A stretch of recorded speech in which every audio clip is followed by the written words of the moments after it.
The first boot caught her in the ribs with surgical precision.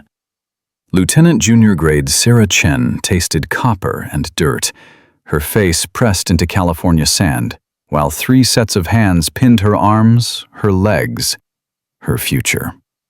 Senior Chief Brennan circled like a shark, his voice carrying across the abandoned training facility with words that sounded like justice, but felt like rage. "Who's going to save you now?" 12 sailors formed a ring around her broken body, and not one of them knew the truth. The German shepherd charging across that compound had been raised by her hands since he was 8 weeks old. The scars hidden beneath her torn uniform marked her as something they couldn't comprehend. When that 90-pound missile of fur and teeth hit the first attacker, everything they believed about women in warfare would detonate like a breaching charge. Before we dive into Sarah's story, if you're watching from anywhere in the world, drop your city in the comments below. Let's see how far this story travels. And if stories about courage, loyalty, and the warriors who refuse to quit matter to you, hit that subscribe button. Stay with me until the end, because what you're about to hear isn't just a story. It's a truth that needs telling. The pain in Sarah Chen's ribs wasn't new. She'd been cataloging damage for 3 weeks now, each injury adding to a map of hostility that her body had become. But lying face down in the sand with Brennan's boot pressing between her shoulder blades, she understood that everything before this moment had been prologue. This was the chapter where they tried to break her completely. "Get up," Brennan said, his voice flat and professional, like he was conducting a routine training evolution instead of an assault. "You wanted to be here. Prove you belong." Sarah pushed against the sand, her arms shaking, not from weakness, but from the restraint it took not to execute the 17 different ways she knew to neutralize him. Her body remembered techniques he'd never heard of, training that didn't exist in any manual he'd ever read. She got to her knees, tasted blood from where her teeth had cut the inside of her cheek, and looked up at the ring of sailors watching her with expressions that ranged from discomfort to barely concealed satisfaction. "This isn't training," she said quietly, her voice steady despite the screaming in her ribs. "This is assault." Petty Officer Jackson laughed, the sound harsh and ugly in the morning air. "Assault? We're testing standards. You said you could handle everything we could. So handle it." 3 weeks earlier, Sarah had arrived at Naval Special Warfare Command in Coronado, carrying a service record that looked unremarkable, and a truth she couldn't speak. The Pacific Ocean had stretched endlessly blue beyond the compound gates, and she'd stood there for a full minute before entering, knowing that everything after would be a different kind of warfare than what she'd already survived. The guard at the gate had checked her orders twice, his expression suggesting he'd found a mistake that hadn't been caught by whoever processed her transfer. "LTJG Chen? You're assigned to the Integration Pilot Program?" "That's correct." "First female officer in the program." It wasn't a question, and his tone suggested it was a problem he was glad wouldn't be his to solve. Sarah had smiled with practiced politeness, the kind that concealed everything real. "I'm aware." The Naval Special Warfare Center sprawled across prime California real estate with the kind of deliberate organization that spoke of hierarchy and tradition and knowing your place. Buildings arranged in precise geometry, training facilities that had produced legends, memorial walls bearing names of men who died in places that remained classified decades later. Sarah's father's name should have been on one of those walls, would have been, if the circumstances of his death in Yemen hadn't required the official story to list him elsewhere. Master Chief Daniel Chen had been SEAL royalty, 3 silver stars, and a legend that outlived him. He'd taught Sarah that reputation was smoke, that the only currency that mattered was what you could do when everything was falling apart and nobody was watching. He'd died when she was 16, and she'd made a promise at his funeral that had led her here, to this moment, to this test she'd designed for herself. The BOQ room they'd assigned her was standard Navy issue, a space designed for temporary occupancy by people who weren't expected to stay long. She'd unpacked efficiently, placing the single photo she'd brought on the small desk. The image showed her father in dress whites at her high school graduation, his hand on her shoulder, his expression carrying pride that had nothing to do with grades or achievements, and everything to do with the person she was becoming. Standards don't care about gender, he told her that day. Results do. Remember that when it gets hard, because it will get hard. Sarah had reported to the command building at 0700 the next morning, her uniform pressed to knife edges, her mind prepared for resistance, but hoping for professionalism. Captain Rodriguez had been waiting in his office, a career SEAL officer whose face carried the kind of weathering that came from decades of hard decisions in harder places. Lieutenant Junior Grade Chen, he gestured to a chair without standing, a subtle test of protocol that she'd passed by waiting for explicit permission before sitting. Your orders indicate you're part of the Integration Pilot Program. Support roles with direct access to NSW operations. Yes, sir. Your record shows 4 years in intelligence at Naval Special Warfare Development Group, coordinator for Canine Assets, 2 deployments to Afghanistan, classified operations in Syria. Rodriguez had paused, his eyes sharp and assessing. That's the official record. Want to tell me what's not in the official record? Sarah had maintained eye contact, her expression neutral. I'm not sure what you mean, sir. I've been doing this for 26 years, Lieutenant. I know what a scrubbed service jacket looks like. I know what it means when someone's real credentials are classified above my pay grade. He'd leaned back in his chair, the leather creaking. I don't need to know the details, but I need to know if you're here because you want to prove something, or because you're running from something. The question had landed like a punch, precise and unavoidable. Sarah had taken a breath, choosing words carefully. My father taught me that service means going where you're needed, not where you're comfortable. Women are integrating into NSW support roles. I have relevant experience. I want to be part of making that integration successful. Noble sentiment.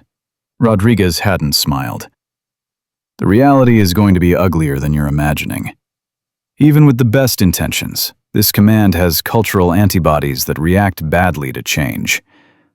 You're going to face resistance. Some of it professional, a lot of it personal.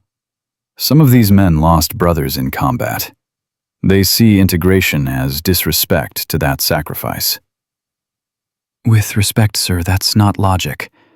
That's bias looking for justification. I agree completely. Doesn't make it less real. Rodriguez had pulled out a folder, slid it across the desk. This is your assignment. You'll be working with training programs, coordinating support assets, and yes, proving that women can operate effectively in this environment. I'm required to inform you that if at any point the situation becomes untenable, you can request transfer without prejudice. Sarah had taken the folder without opening it. I won't be requesting transfer, sir. We'll see. Rodriguez had stood then, offering his hand. Welcome to Coronado, Lieutenant. I hope you prove me wrong about how hard this is going to be. She'd met Senior Chief Petty Officer Marcus Brennan 20 minutes later, and within 30 seconds understood that Rodriguez had actually understated how hard this would be. Brennan was 34, a 12-year SEAL veteran with combat deployments across 3 theaters, and a reputation as the backbone of his team. He'd been standing outside the training building when Sarah had approached, his posture carrying the kind of casual authority that came from men who'd proven themselves in ways that left no room for doubt. You're Chen. Not a question. LTJG Chen, yes. Brennan had looked her up and down with an expression that wasn't quite hostile, but definitely wasn't welcoming. I'm Senior Chief Brennan. You'll be coordinating with my training section for the integration program. He'd said integration program like it was a disease. Let me be clear about something up front. I don't have a problem with women serving. I have a problem with standards being compromised to meet political quotas. You show me you can perform without special treatment, we won't have issues. You expect us to lower the bar because of your gender? We're going to have problems. Sarah had kept her voice level, professional. I don't expect special treatment, Senior Chief. I expect to be evaluated on my performance, same as anyone else. Good. Brennan had turned to walk away, then paused. One more thing. Lieutenant Reeves died 8 months ago in a training accident. This team is still processing that. You're walking into a group of men who are grieving and angry.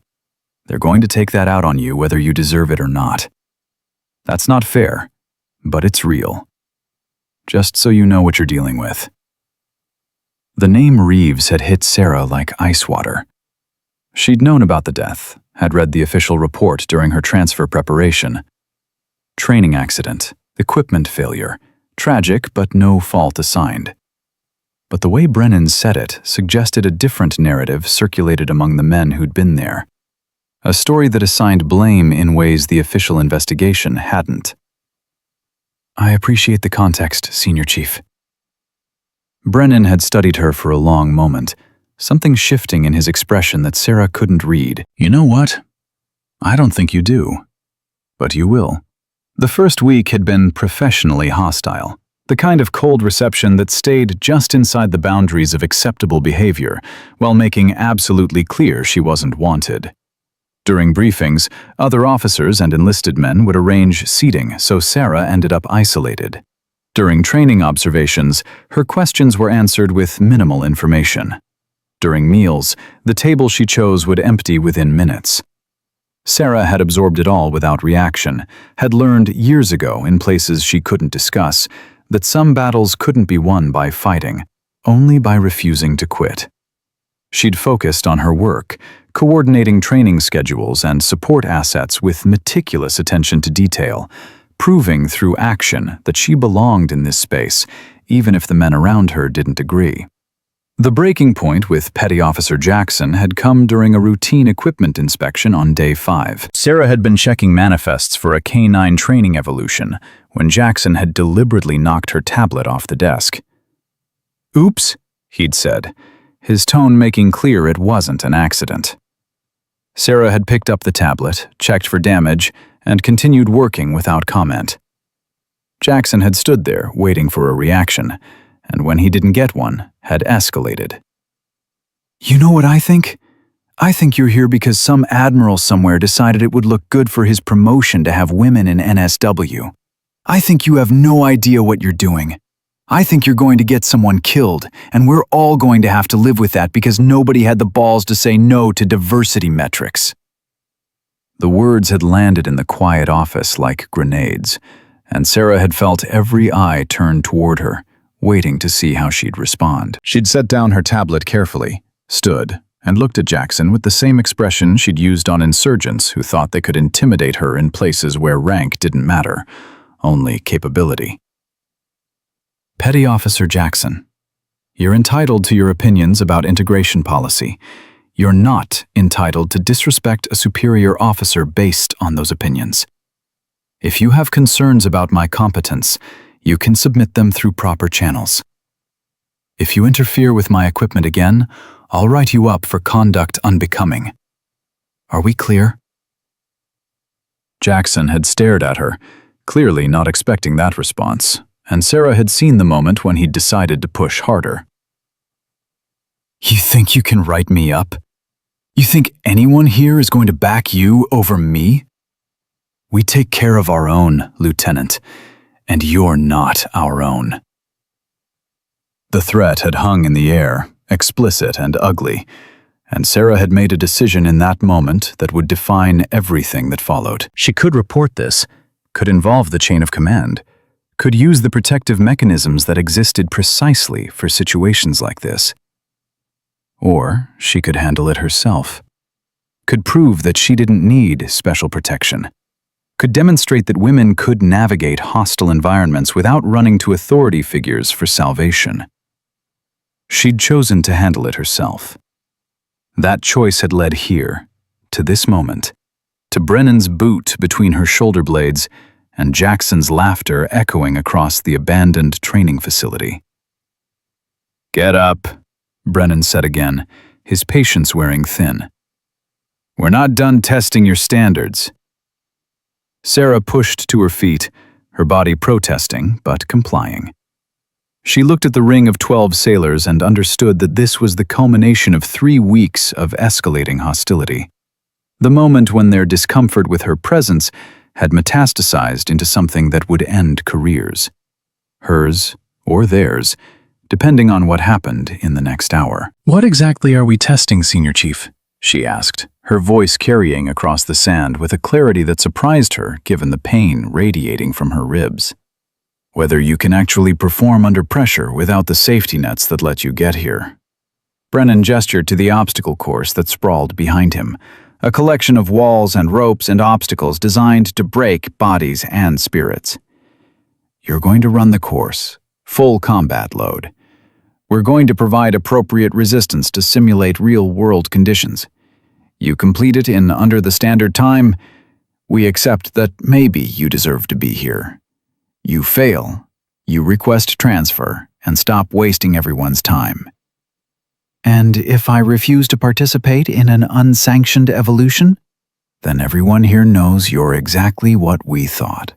Someone who talks about standards but hides behind regulations when it's time to prove it." Sarah looked at each face in the circle, reading the mixture of anticipation and discomfort and barely concealed hostility. These weren't bad men, not fundamentally. They were scared men, angry men, grieving men who'd been given a target for all those complicated emotions and had convinced themselves that hostility was the same as honor. "I'll run your course," she said quietly. "Under one condition. When I complete it, you acknowledge in front of everyone here that I earned my place. No qualifications, no excuses." Brennan smiled, but there was no warmth in it. "When you complete it." That's confidence. "All right, Lieutenant. You finish in under 17 minutes with full combat load. We'll acknowledge you earned your place." He didn't say what would happen if she didn't finish, but Sarah heard it in the silence that followed. The combat load they strapped onto her was heavier than standard issue, weighted to test rather than train. 45 pounds of vest and gear and ammunition that wasn't ammunition, just weight designed to make everything harder. Her ribs screamed as they tightened the straps, and she forced her face to remain neutral, giving them nothing to feed on. The course started with a wall climb, 12 feet of vertical barrier that required upper body strength and technique. Sarah hit it at a run, found handholds that weren't immediately obvious, and pulled herself up with movements that were economical and practiced. At the top, she paused for just a second, long enough to see Brennan's expression shift from confident to uncertain. And then she was over and dropping to the sand on the other side. The rope traverse came next, 60 feet of hemp stretched between 2 platforms, arms burning and hands already raw from the wall. She could hear Jackson behind her, close enough to be intimidating, but not quite interfering. Yet, Sarah focused on breathing, on rhythm, on the techniques she'd learned in a training program these men didn't know existed. Halfway across the rope, Jackson grabbed her ankle. The movement was quick, disguised as an accident, but the intention was clear. Sarah didn't hesitate, didn't give him time to establish his grip. She executed a move that wasn't in any NSW training manual, a twist and counter leverage that broke his hold and nearly sent him off the rope. For just a second, she saw surprise flash across his face, the recognition that she'd responded with a technique he didn't recognize and couldn't counter. "Stay back," she said, her voice low and hard. "Where the next time, I won't be gentle." She reached the far platform ahead of schedule, her arms screaming but functional. The next obstacle was a tunnel crawl, 50 feet of enclosed space barely 2 feet high, designed to trigger claustrophobia and test willingness to endure discomfort. Sarah dropped to her stomach and entered without hesitation, the combat load making every movement harder, every breath more labored. Inside the tunnel, someone had added something that wasn't part of the standard course. Rocks, deliberately placed to make the crawl more painful, to create pressure points that would bruise and hurt and make continuing nearly impossible. Sarah felt them dig into her knees, her elbows, her ribs that were already compromised, and understood that this wasn't testing anymore. This was punishment disguised as evaluation. She kept moving, refused to stop. Her father's voice echoed in her head with words he'd spoken years ago, advice that had seemed abstract then, but felt urgently real now. Pain is just information. It tells you something's damaged, but it doesn't get to decide whether you quit. That's your choice. Always your choice. Sarah emerged from the tunnel ahead of schedule, blood seeping through her uniform from where the rocks had torn skin. Her breathing labored but controlled. Brennan was waiting at the next station, his expression no longer confident, now something closer to concern. "You can stop," he said, and for the first time his voice carried something other than hostility. "Medical is standing by. Nobody will think less of you for calling it." Sarah looked at him with eyes that had seen things he'd never be cleared to know about, operations that wouldn't be declassified for decades.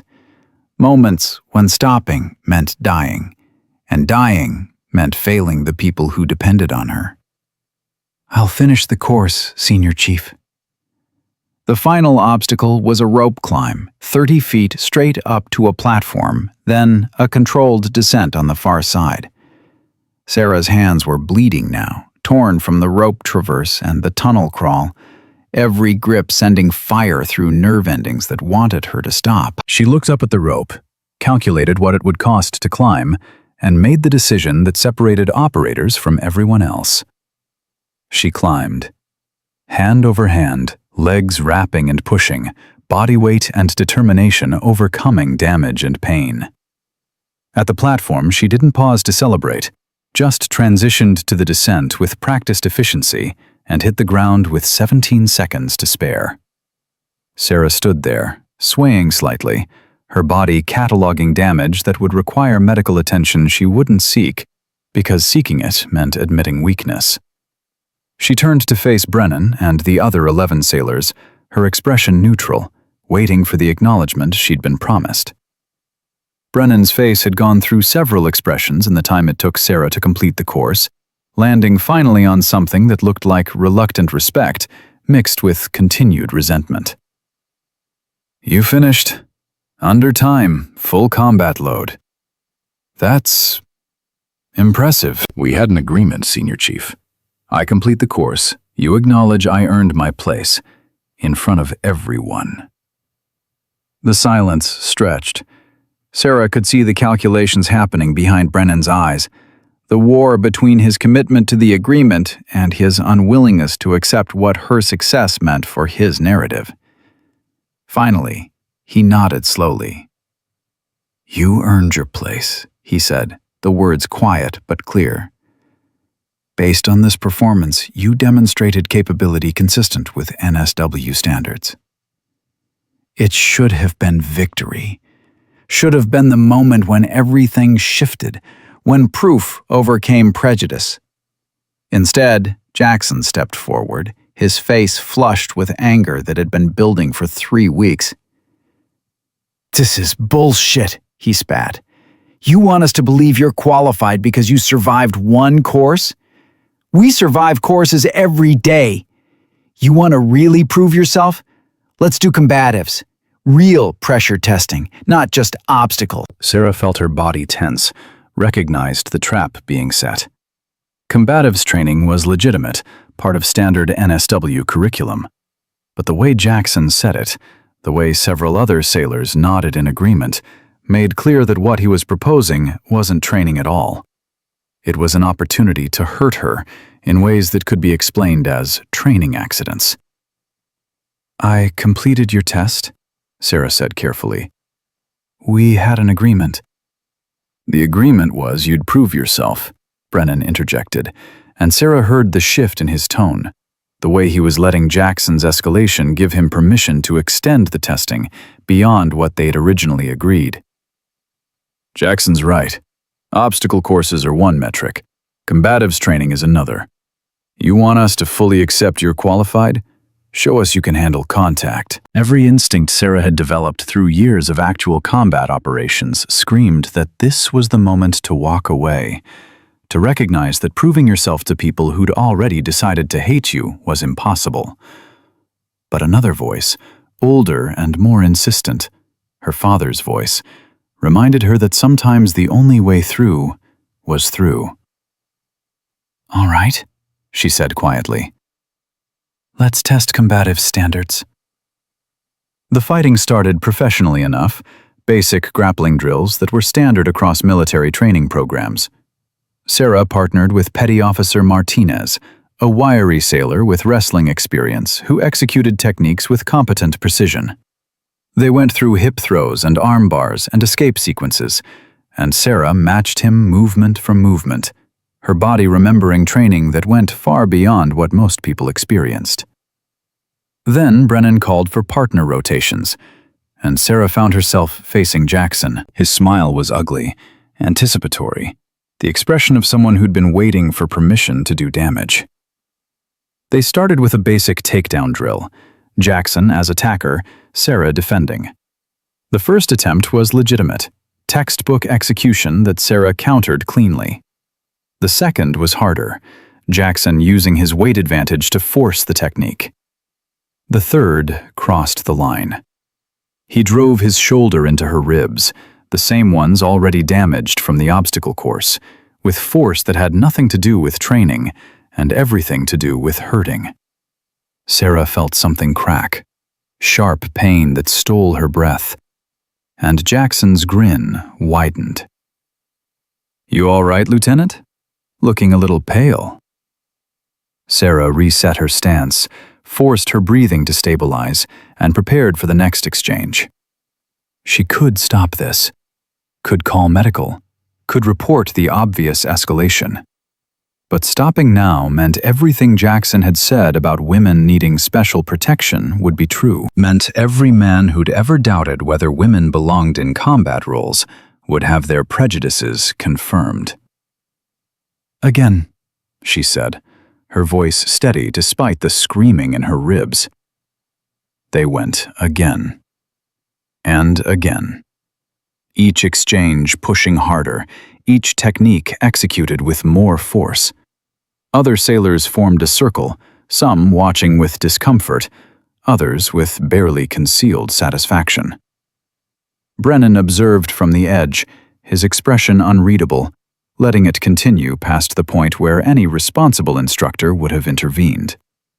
Martinez finally stepped forward. "Senior Chief, maybe we should let the lieutenant prove she can handle the same training we all went through." Brennan cut him off. "She wants to be here. This is what being here looks like." The beating that followed would later be described in official reports as combatives training that escalated beyond appropriate parameters. That clinical language would fail to capture the reality of what happened when professional skepticism metastasized into sanctioned violence. Jackson took Sarah down with a sweep that wasn't in any training manual, put her face first in the sand, and before she could recover, two other sailors pinned her arms while Jackson delivered calculated strikes to her ribs, her kidneys, her vulnerable places, where damage could be explained as training accidents. Sarah tried to defend herself, tried to execute techniques that would stop the assault, but there were too many of them, and her body was already compromised. She felt consciousness starting to slip, her vision tunneling, her body's defense mechanisms trying to shut down to protect her from further damage. Brennan's voice cut through the chaos, asking the question that would later define him. Who's going to save you now? And that's when the world exploded, with fur and teeth and rage. The German Shepherd hit Jackson like a freight train loaded with divine retribution. 90 pounds of muscle and focused aggression knocked him sideways into the sand, jaws locking onto his forearm with bite pressure that exceeded 700 psi. Jackson's scream cut through the California morning, high and panicked, the sound of a man who'd suddenly discovered he wasn't the predator in this equation. The circle shattered. Sailors scrambled backward, their combat training momentarily forgotten in the face of an attacking dog that had appeared from nowhere with targeting precision that suggested intelligence, not instinct. The shepherd released Jackson's arm, blood already soaking through torn fabric, and turned on Brennan with ears flat against his skull and teeth bared in a display that promised violence. "Jesus Christ," Martinez breathed, his hand reaching for a training weapon that wouldn't help against an animal that moved like liquid death. "Where did that thing come from?" Brennan backed up 3 steps, his brain trying to process what his eyes were seeing. Military working dogs didn't attack without handler commands. They didn't break from canine facilities and cross 2 miles of base to engage targets they'd never been cleared for. They didn't move with the kind of tactical precision this shepherd was demonstrating, positioning himself between Sarah's broken body and the men who'd hurt her.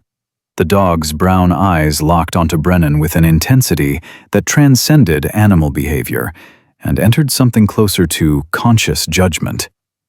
His stance was textbook protection work, weight forward, muscles coiled for explosive movement, every line of his body communicating a single message: approach her again, and someone dies.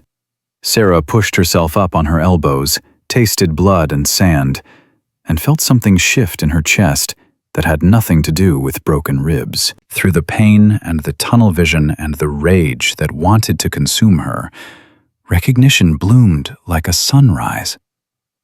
She knew this dog, knew the specific pattern of his markings, the exact angle of his ears, the way he held his tail when operating in protection mode. Knew him because she'd raised him from 8 weeks old, had deployed with him to 4 different theaters, had trusted him with her life more times than she could count. "Odin," she whispered, the name catching in her throat. The shepherd's ears swiveled toward her voice, his massive head turning fractionally, attention divided between the threats surrounding him and the handler he'd thought was lost forever. His tail gave one uncertain wag, muscle memory fighting against tactical conditioning, the eternal war between working dog discipline and pack loyalty. Jackson was still screaming, cradling his arm while blood dripped onto pristine sand. "That thing tried to kill me! Someone shoot it!" "Nobody's shooting anything," Sarah said, her voice stronger now despite the damage her body had absorbed. She pushed to a sitting position, felt her vision swim, forced it to stabilize through sheer will. "Stand down, all of you. This is my dog." Brennan stared at her like she'd started speaking Mandarin. "Your dog? You don't have a dog. You're an intelligence officer. You coordinate canine assets. You don't—" Sarah whistled. The sound cut through his words with the precision of a scalpel. 3 short bursts followed by a pause, then 2 longer tones that descended in pitch.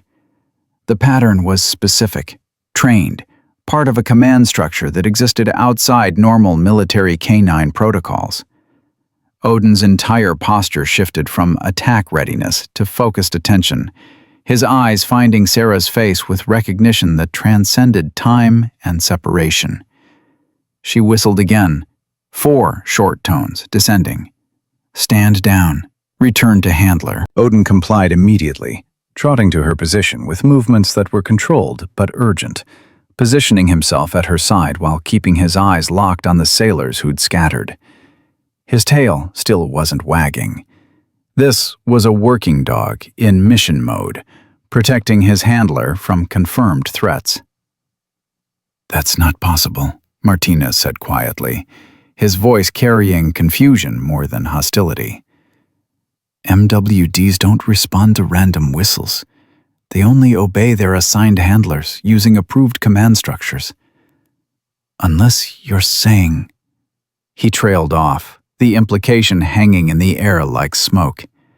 Sarah reached up with her right hand, her movements slow and deliberate, and rested it on Odin's head.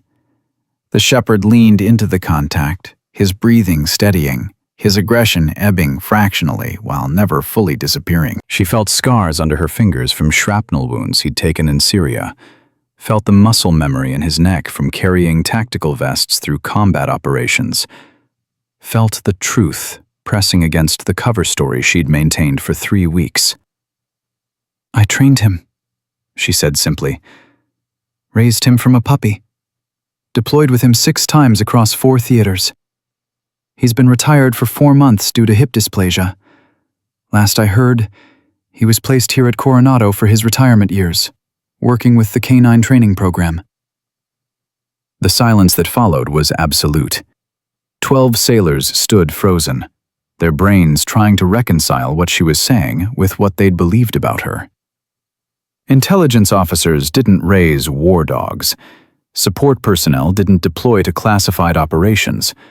Women who needed protection didn't have German shepherds that attacked with tactical precision to defend them. Brennan found his voice first, but it came out wrong, uncertain in ways that didn't fit with the confident authority he'd projected for 3 weeks. You're saying you're a canine handler? That's not in your service record. You're listed as an intelligence analyst at NSWDG, coordination role, no operational deployment. The service record you're looking at is the unclassified version, Sarah interrupted, her voice flat with exhaustion and pain, and the relief of finally speaking truth. The actual record is sealed above your clearance level, above Captain Rodriguez's level, above almost everyone's level at this command. Jackson had stopped screaming, was now staring at her with his damaged arm clutched against his chest, his face cycling through shock and disbelief and dawning horror. You're lying. You're making this up to cover for the fact that Dog attacked... Odin growled, low and menacing, a clear warning that Jackson's continued talking was testing his patience. Sarah rested more weight against the shepherd, felt him adjust his stance to support her, felt the bond that combat forged and retirement couldn't erase. I'm not lying, she said quietly, and you're about to find out exactly how badly you miscalculated. The sound of approaching vehicles cut through the tension, multiple engines moving fast toward their position. Sarah recognized Captain Rodriguez's command vehicle in the lead, followed by a civilian SUV that didn't belong to anyone on base. The convoy pulled up 50 yards away, and 5 people emerged with the kind of purposeful movement that suggested this wasn't a routine inspection. Rodriguez led the group, his face carrying cold fury that made experienced sailors take unconscious steps backward. Behind him came Lieutenant Commander Grace Wells from JAG, a legal officer whose presence meant official consequences were already in motion. Behind her came 2 shore patrol officers with sidearms and expressions that suggested they were prepared for resistance. And behind them, moving with the calm authority of someone who'd commanded men in places where rank mattered less than capability, came a face Sarah hadn't seen in 4 months. Vice Admiral James Mitchell, retired, formerly the commanding officer of a joint special operations task force that ran programs too sensitive for official acknowledgement. He was 58 now, gray hair and weathered features that came from decades of hard decisions, and his eyes found Sarah's face with recognition and something that looked like vindication. Senior Chief Brennan, Rodriguez said, his voice carrying across the sand with razor precision. Would you care to explain why I just received a report that a military working dog escaped from the canine facility and crossed 2 miles of this base to attack personnel in your training section? Brennan's mouth opened, closed, opened again. No words emerged. Sarah watched him struggle with the impossible task of explaining the unexplainable, of justifying what had started as sanctioned skepticism and metastasized into assault. Mitchell stepped forward before Brennan could formulate an answer. He pulled out his phone with deliberate slowness, pulled up a photo, and held it out for everyone to see. The image showed Sarah in full combat kit, plate carrier loaded with live magazines, helmet cam mounted, suppressed rifle held with the casual competence of someone who'd carried weapons in anger. She stood on an airfield somewhere in Afghanistan, the image quality suggesting official combat photographer documentation. Odin sat at her side, younger and in his prime, wearing a tactical vest that identified him as a working dog on deployment.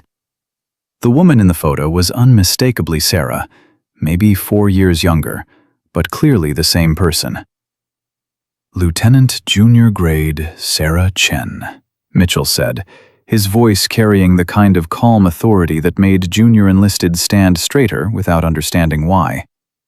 "Formerly assigned to a joint Special Operations K-9 integration program that officially doesn't exist. Spent 4 years training and deploying with Naval Special Warfare Development Group as a handler-operator.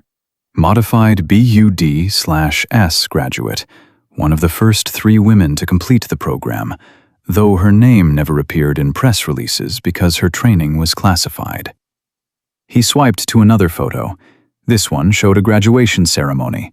8 handlers standing with their dogs in front of a nondescript building, faces visible but blurred for security. Sarah stood third from the left, her hand resting on a younger Odin's head, her expression carrying pride and exhaustion in equal measure. "She deployed 6 times between 2020 and 2024, Mitchell continued, his words falling like hammer blows on Brennan's career. "Afghanistan, Iraq, Syria, Somalia, and 2 locations that remain classified. She earned a Navy Cross for actions in Syria that won't be declassified for another 15 years. Actions that involved extracting a wounded handler team from a kill zone while under sustained enemy fire. She carried 2 wounded men and 1 wounded dog 300 meters through active combat, held security until exfil arrived, and didn't take a scratch herself." Martinez made a sound that might have been a laugh or a sob, the noise of a man watching his worldview collapse in real time. "Navy Cross? You're saying she's earned the 2nd highest?" "I'm saying she's earned credentials that make everyone in this circle look like basic training washouts," Mitchell said, his voice cutting through the protest before it could fully form. "The dog standing over her, Odin, was raised by her hands from 8 weeks old. He deployed with her to 4 theaters, saved 9 lives through explosive detection, 3 more through direct protection work. He was retired 4 months ago when his hips started showing dysplasia. Placed at Coronado for his remaining years training new handlers." Rodriguez stepped forward, his expression promising career-ending consequences. "The K-9 facility reported that Odin broke through a reinforced kennel gate 90 minutes ago, something he's never done in 10 years of service. Facility supervisor said he seemed agitated, kept trying to move southeast toward this location. They thought he was disoriented, didn't realize he was tracking a scent he recognized. His handler's scent, from 2 miles away, which shouldn't be possible, but apparently is when the handler raised you from a puppy and deployed with you through hell." Sarah felt Odin press closer against her side, his breathing steady, but his attention never wavering from the men who'd hurt her. She understood what he'd done, the magnitude of what his presence here meant. Dogs didn't break containment for fun. They didn't cross miles of unfamiliar territory on instinct. He'd remembered her, had recognized some combination of scent and sound and pack memory that transcended training. And he'd come for her, the way he'd always come when she needed him in combat. "Senior Chief," Wells said, her JAG officer voice clinical and devastating. "I'm required to inform you that you and every sailor present are under investigation for assault, conspiracy to commit assault, and conduct unbecoming. Military police are securing evidence and documenting the scene. You'll be placed in pre-trial confinement pending court-martial proceedings. Medical personnel are en route for Lieutenant Chen. Brennan finally found his voice, but it came out broken, desperate. We were conducting remedial training. She agreed to participate. There was no assault, just... Just what? Rodriguez interrupted, his fury finally breaking through professional control. Just attacking a superior officer because you decided her credentials weren't real? Just beating a woman who's deployed more times than you have? Just letting your prejudice become brutality because you convinced yourself you were defending standards? Sarah watched emotions cycle across Brennan's face, saw the moment when he understood that everything he'd built his narrative on was fiction. She hadn't been a diversity hire, hadn't been a political checkbox, hadn't been incompetent or unqualified or undeserving. She'd been an operator whose resume exceeded his by an order of magnitude, and he'd assaulted her based on assumptions he'd never questioned. I didn't know, he said quietly, the words inadequate and pathetic. Her record showed intelligence analyst, coordination role, nothing about operational deployment, nothing about... Her real record is classified, Mitchell interrupted. The program she worked in was disbanded last year for budget and political reasons. The 8 operators who went through it were scattered across the fleet with scrubbed service jackets because the operations remained sensitive. She requested assignment here specifically to prove that women could serve in conventional NSW roles without hiding behind classified credentials, to demonstrate that capability matters more than gender. He turned to Sarah, his expression softening fractionally. Sarah, I told you this was a terrible idea. Told you that going dark was unnecessary, that you'd already proven everything worth proving. Sarah met his eyes, felt the weight of promises made and kept. You taught me that changing institutions means refusing to quit when they try to break you. That Hayes died believing women could operate at the highest levels if given the chance. That someone had to prove it was possible. The name Hayes landed like a grenade among the assembled sailors. Sarah watched recognition flash across Mitchell's face, saw old grief surface and subside. Commander Michael Hayes had been the architect of the K-9 integration program, had fought bureaucracy and skepticism and institutional resistance to create something revolutionary. He'd died in a convoy attack outside Kabul in 2022, and Sarah had been there, had held pressure on wounds too catastrophic to survive, while he'd made her promise to keep proving the concept worked. Hayes would be proud, Mitchell said quietly. He'd also be furious that you nearly got killed trying to honor his legacy. Hayes taught me that the mission matters more than comfort. My father taught me that quitting validates every assumption people make about women in combat. Sarah tried to stand, felt her legs buckle, felt Odin brace against her weight to keep her upright. I'm not quitting. I'm showing them what they couldn't see because their fear was louder than evidence. Medical personnel arrived then, corpsmen with equipment and assessment protocols. But Odin growled when they approached. The lead corpsman stopped 3 feet away, his hands raised in surrender. Ma'am, we need to assess your injuries. That dog needs to let us through. Sarah whistled again, a different pattern. Permission granted, friendly forces. Odin relaxed fractionally, moved just enough to allow access while maintaining protective positioning.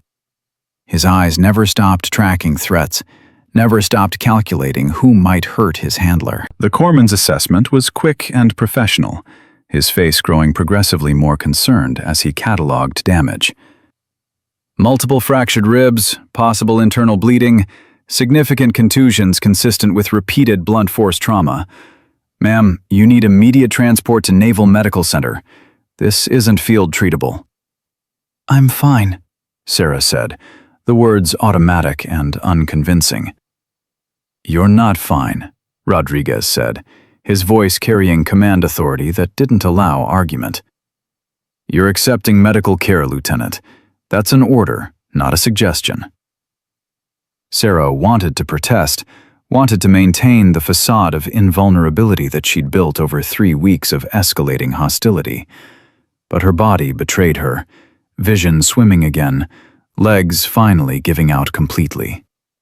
She felt herself falling, felt Odin shift to catch her weight, felt hands that belonged to the corpsman supporting her, while the shepherd watched with focused intensity. "Easy, ma'am," the lead corpsman said, his voice professionally calm while his hands worked to stabilize her. "We've got you. Your dog can come in the ambulance if he'll allow it." Mitchell stepped closer, knelt beside her with joints that protested but complied. "Sarah, listen to me. You proved your point. You endured what these men threw at you and came through the other side.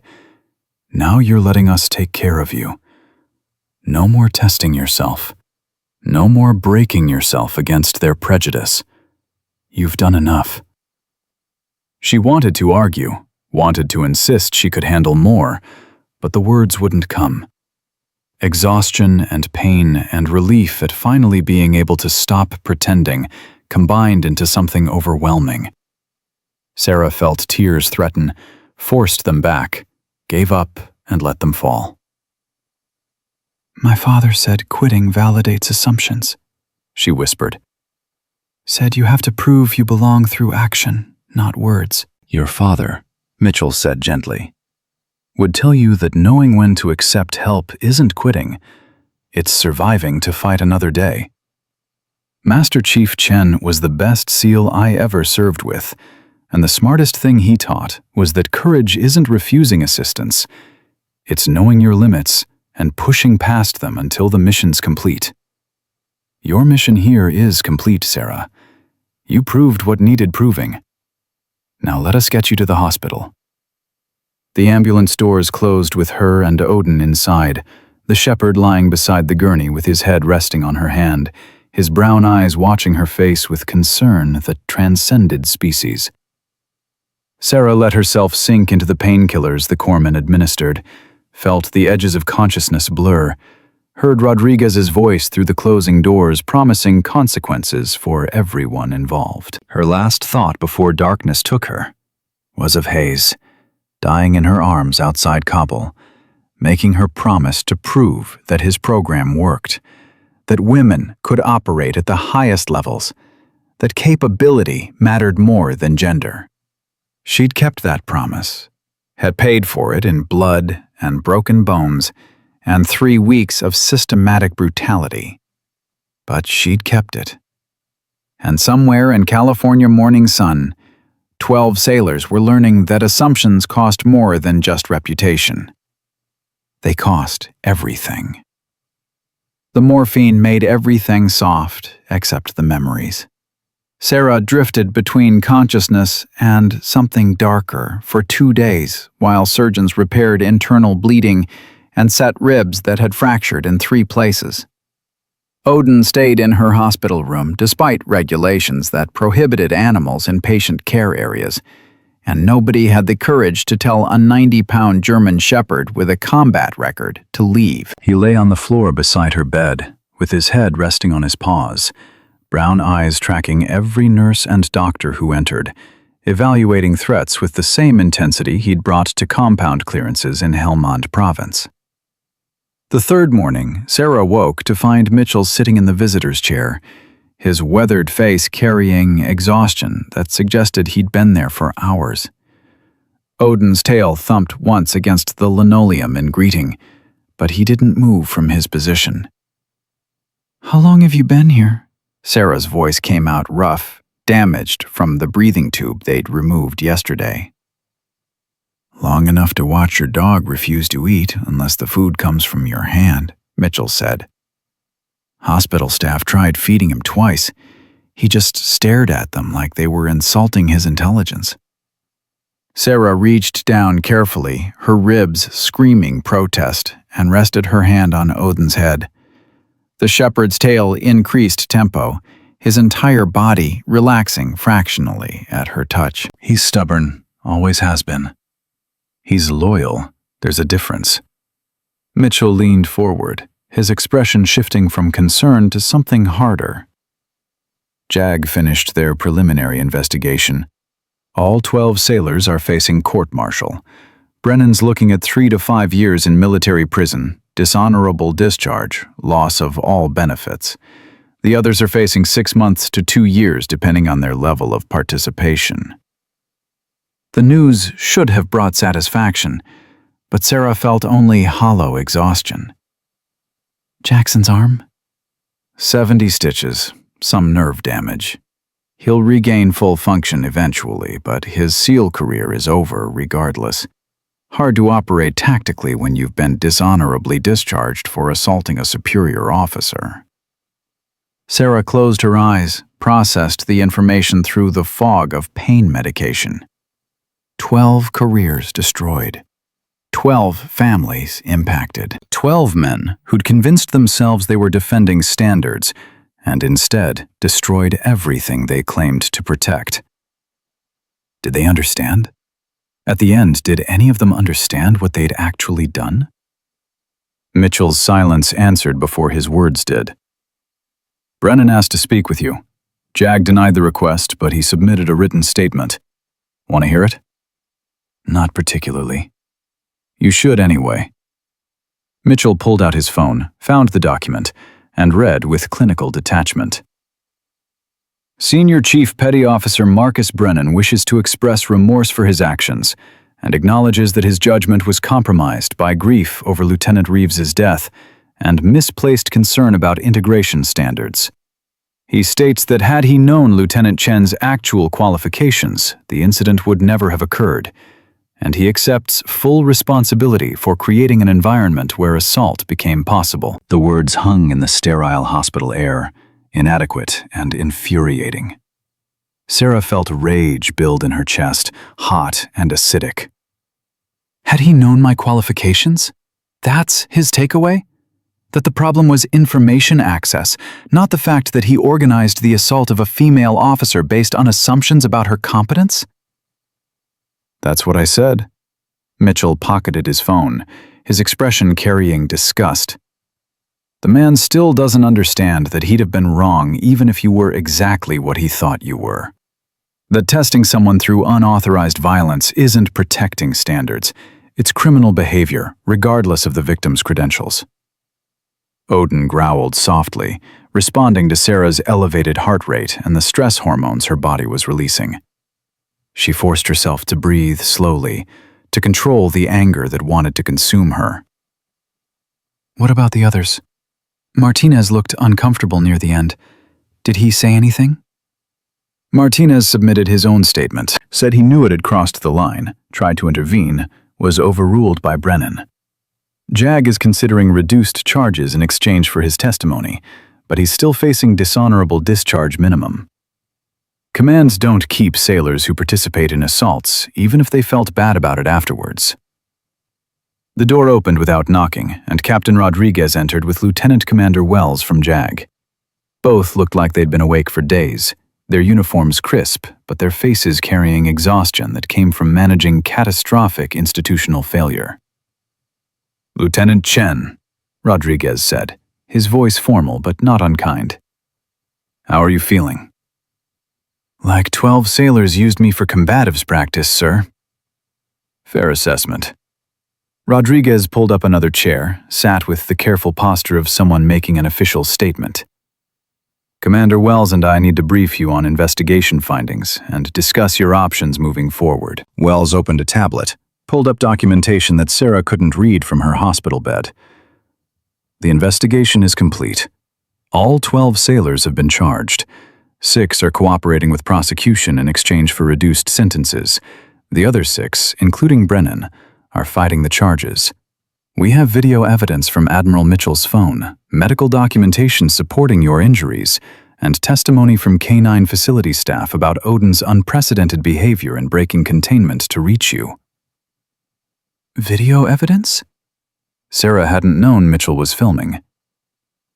I started recording when I arrived and saw what was happening. Mitchell interjected. 37 minutes of footage showing systematic assault disguised as training. JAG says it's the most clear-cut case of command climate failure they've seen in a decade. Rodriguez's expression darkened. Which brings us to institutional response. Naval Special Warfare Command is implementing immediate changes. Mandatory bias training for all personnel. Zero-tolerance policy for gender-based harassment with teeth, not just policy statements. Anonymous reporting system that bypasses immediate chain of command. And your experience, with your permission, will be used as a training case study. Sarah felt her stomach turn. You want to make me the poster child for what happens when integration fails? We want to make Brennan and his crew the poster child for what happens when bias becomes brutality, Wells corrected. Your role in the training will be as the operator who survived institutional failure and kept her integrity intact. The hero, not the victim. The distinction mattered, but Sarah wasn't sure she could be anyone's hero right now. She felt hollowed out, broken in ways that surgery couldn't repair. What are my options? You said you needed to discuss options. Rodriguez exchanged glances with Wells, something passing between them that suggested disagreement about approach. Finally, he spoke with careful precision. Medical retirement with full benefits. Immediate approval, no questions asked. Your injuries qualify you for 40 to 60% disability rating, maybe higher if the psychological evaluation supports PTSD diagnosis. Or? Sarah heard the unspoken alternative in his pause. Or you continue serving. Transfer to any command you choose, with my personal recommendation and Admiral Mitchell's endorsement. Or you stay here, return to the integration program once you're medically cleared, and prove that one catastrophic failure doesn't mean the concept is broken. The room fell silent. Sarah looked at each face in turn, reading the politics behind the offer. Medical retirement was the safe choice, the one that let NSW Command say they'd taken care of their wounded, without having to confront the harder question of whether integration could work. Continuing meant being watched, evaluated, turned into a symbol whether she wanted that role or not. What does the command want me to do? She asked quietly. Honestly? Rodriguez leaned forward, his career SEAL facade cracking enough to show something human underneath. Command is terrified. Terrified that this incident becomes a national news story about NSW's toxic culture. Terrified that congressional oversight descends and starts cutting budgets. Terrified that the wrong decision here destroys integration efforts for another generation. So they want whatever you want, because making you happy is the only way to control the narrative. The brutal honesty was refreshing, even as it was depressing. Sarah understood she'd become a political problem with legs, a living reminder of institutional failure that needed careful management. And what do you want me to do, Captain? Rodriguez met her eyes without flinching. I want you to stay. I want you to heal, come back stronger, and prove that capability matters more than gender. I want Brennan and his crew to watch from prison while you succeed in ways they said was impossible. But that's what I want. What you want matters more. Sarah's hand found Odin's head again, fingers tracing the familiar scars and contours. The shepherd pressed into her touch, his breathing steady and calm, his presence an anchor in a conversation spinning toward decisions she wasn't ready to make. I need time to think. You have 2 weeks medical leave, then we'll need a decision, Wells said, her JAG officer voice clinical but not unkind. For what it's worth, Lieutenant, staying would send a powerful message that you can't be broken, that women belong in NSW, regardless of how hard some men fight against it. After they left, Sarah and Mitchell sat in silence, broken only by hospital sounds and Odin's steady breathing. Finally, Sarah spoke the question that had been building since she woke up. Did I make the right choice? Going dark, hiding my credentials, trying to prove something that maybe can't be proven? Mitchell took a long time answering, his weathered face working through emotions that didn't have easy names. Hayes used to say that changing institutions was like moving mountains with a spoon. Impossible, exhausting, and absolutely necessary. You went dark because you believed women shouldn't need classified credentials to be respected in combat roles, that basic competence should be enough. You were right, philosophically, and nearly died, practically. So I was wrong. You were optimistic about how much evidence it takes to change minds that don't want changing. Mitchell stood, walked to the window, looked out at Coronado spreading under California sun. Brennan and his crew had decided you didn't belong before you ever arrived. Your actual capabilities were irrelevant because they'd already written the story. You could have revealed your background on day one, and they'd have found different reasons to reject you. Maybe said you were only qualified because standards were lowered for women in classified programs. Maybe claimed your credentials were fabricated for political reasons.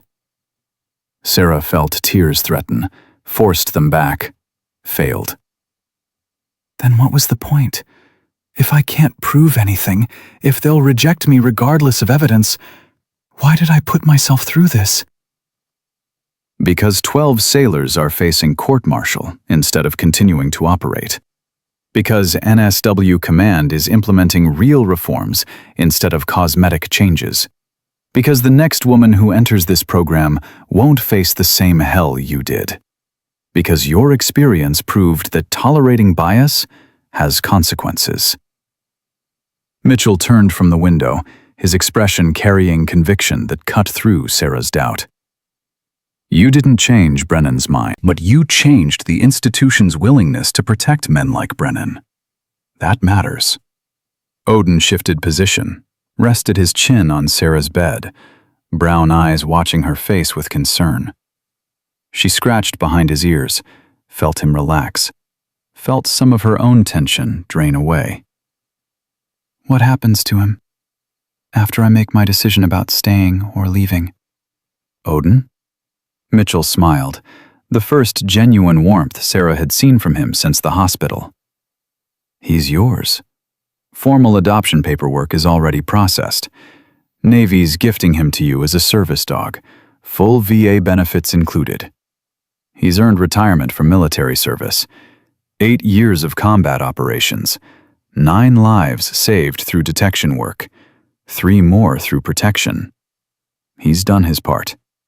Sarah looked at the shepherd who'd crossed 2 miles of base to save her, who'd broken through reinforced containment because he'd recognized her distress, who'd attacked armed sailors without hesitation because pack loyalty transcended orders and regulations and time. He saved me twice now. Once in Syria, once here. 3rd time, actually. Mitchell corrected quietly.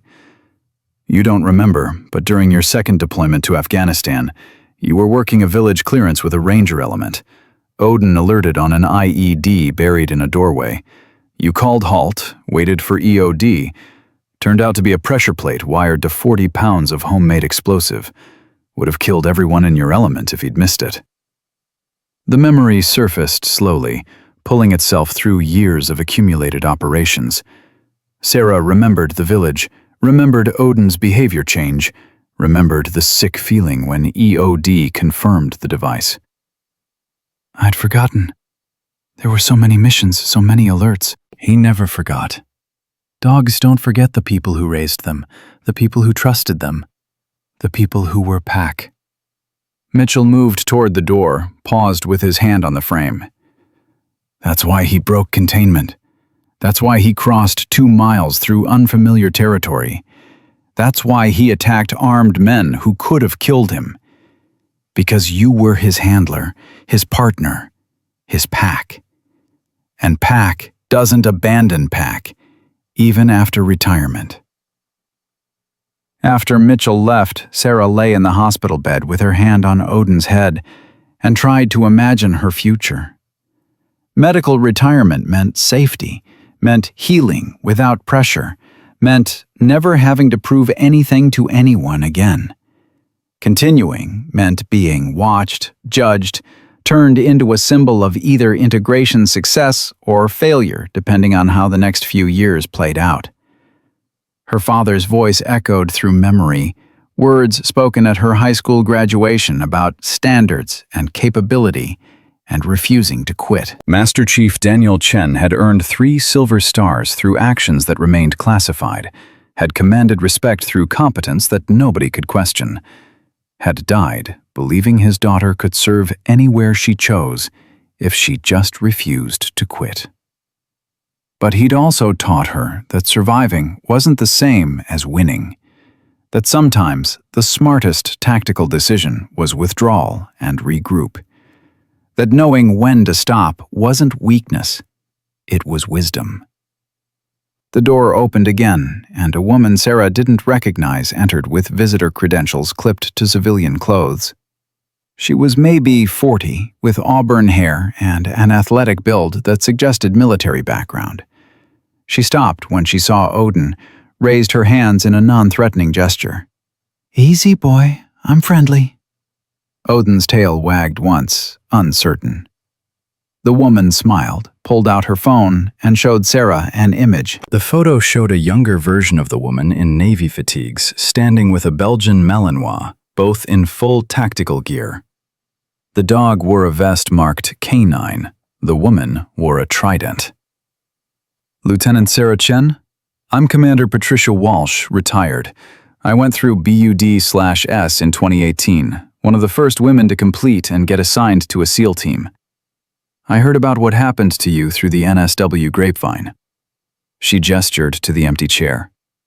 "Mind if I sit?" Sarah nodded, her curiosity overriding her exhaustion. Walsh settled into the chair with economical movements, her eyes finding Odin and holding there for a moment before shifting to Sarah. "I'm going to be direct because I think you value that. What happened to you isn't unique. It's predictable. I faced similar resistance when I integrated, though nothing as violent as what Brennan orchestrated. Other women who've come through have faced everything from passive exclusion to active sabotage. The pattern is consistent enough to be institutional, not individual." "That's encouraging," Sarah said, her voice carrying more bitterness than she'd intended. "It's not meant to be encouraging. It's meant to be reality." Walsh leaned forward, her expression intense. "Here's what nobody tells you about being first. It's not about being good enough. It's about being strong enough to survive while the institution figures out how to handle your presence. Some women make it through and stay. Some make it through and leave. Some break and never recover. What happened to you would have broken most people." Sarah felt her throat tighten. "I didn't break." "No, you didn't. You held on until a 90-pound dog had to break through a kennel to save you. That's not weakness. That's surviving against impossible odds." But here's my question. What are you trying to prove now? That you can survive more? That you can endure additional testing until they finally accept you? Or that you've already proven everything that matters? The question cut through Sarah's uncertainty with scalpel precision. Walsh wasn't offering comfort or encouragement. She was offering perspective from someone who'd already walked this path and understood its cost. "I made a promise," Sarah said quietly. "To my father, to Commander Hayes, who built the Canine program, that I'd prove women could serve at the highest levels without special accommodations, that capability mattered more than gender." And you did prove it. You survived BUD/S, deployed 6 times, earned a Navy Cross, trained and deployed with a war dog through multiple theaters. Then you came here, hid all that, and proved you could meet standards even when 12 men were actively trying to break you. Walsh's voice gentled slightly. The question isn't whether you proved your point. It's whether continuing to prove it over and over is worth the cost. Sarah didn't have an answer. Walsh stood, moved toward the door, then paused the same way Mitchell had. Whatever you decide, you've already changed things. Brennan and his crew are facing real consequences instead of being protected by institutional silence. NSW Command is implementing actual reforms. The next woman who comes through won't face what you faced because your experience proved that tolerance for bias has limits. She met Sarah's eyes with understanding that transcended words. You can stop now. You've earned that right. Or you can keep fighting. Either choice is valid. But make the choice for yourself, not for ghosts. After Walsh left, Sarah lay in the silence and felt the weight of decisions pressing down like gravity. Odin shifted, his head moving from her bed to her lap, his warm weight a comfort that transcended species. She thought about her father, about Hayes, about promises made to dead men who couldn't release her from obligations they'd never intended to become chains. She thought about Brennan in a cell somewhere, still convinced he'd been right, still unable to see that bias had destroyed his career more effectively than any enemy ever could. She thought about the 11 other sailors facing courts-martial, families destroyed, futures obliterated, all because they'd convinced themselves that testing a woman was the same as maintaining standards. And she thought about the next woman, the next test case, the next person who'd walk through integration programs and face resistance and judgment and systematic efforts to make them quit. Would that woman face the same hell Sarah had endured? Or would reforms actually mean something? Sarah's phone buzzed with a text message, the sound cutting through her spiral of thoughts. The message was from Captain Rodriguez, brief and direct. Take your time deciding, but know this. Staying would matter, not just for you, for everyone who comes after. She set the phone down, closed her eyes, and let herself drift toward sleep with Odin's weight warm against her leg. The decision could wait. The healing couldn't. But somewhere in the space between sleep and waking, Sarah understood what her choice would be. Not because of promises to dead men, or institutional pressure, or the weight of being first. Because refusing to quit wasn't just her father's lesson. It was who she'd become. The court-martial proceedings began on a Tuesday morning 6 weeks after the assault, and Sarah attended despite medical advice suggesting she wait another month. Her ribs still ached when she breathed too deeply, and standing for more than 20 minutes required conscious effort to hide the pain. But she walked into that courtroom at Naval Base San Diego with Odin at her side, and her dress whites pressed to knife edges, because some battles couldn't be won by staying home. Brennan looked smaller in civilian clothes, without the authority of rank wrapped around him. He sat at the defense table between his attorney and his consequences, his face carrying the kind of hollow exhaustion that came from watching your entire life collapse in slow motion. When Sarah entered, his eyes found hers, held for 3 seconds, then dropped to the floor with something that might have been shame, but looked more like resentment. The prosecution's case took 4 days to present, each witness adding layers to a narrative of systematic harassment that culminated in assault. Martinez testified first, his voice quiet but clear as he described 3 weeks of escalating hostility that he'd witnessed but failed to stop. His hands shook when the prosecutor showed video footage from Mitchell's phone, 23 minutes of Sarah being beaten, while 12 men either participated or watched. "Did you attempt to intervene?" the prosecutor asked, her voice clinical.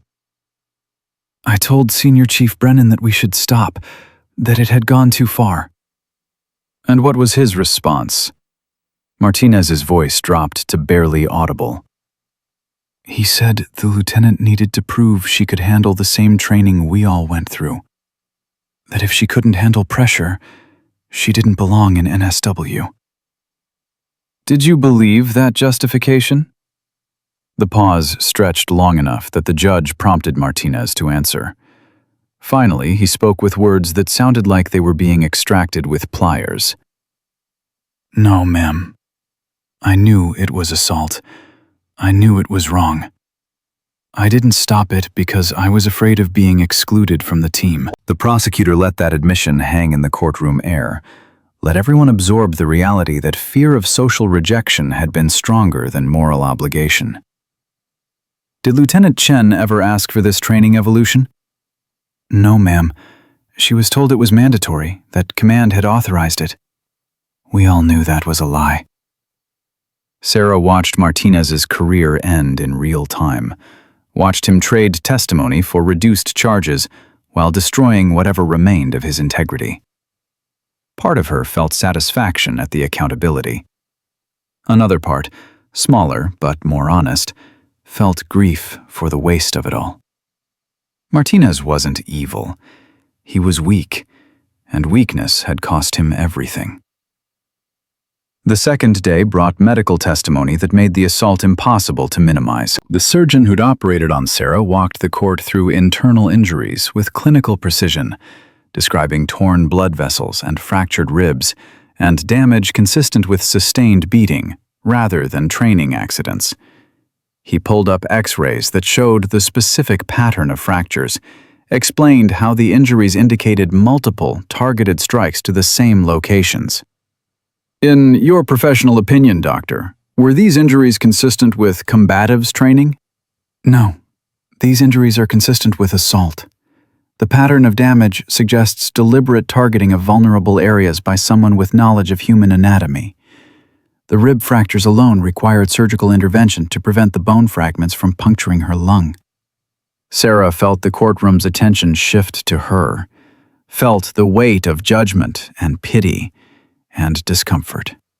She kept her expression neutral, her posture straight, her hand resting on Odin's head, while the shepherd tracked every person in the room with focused attention.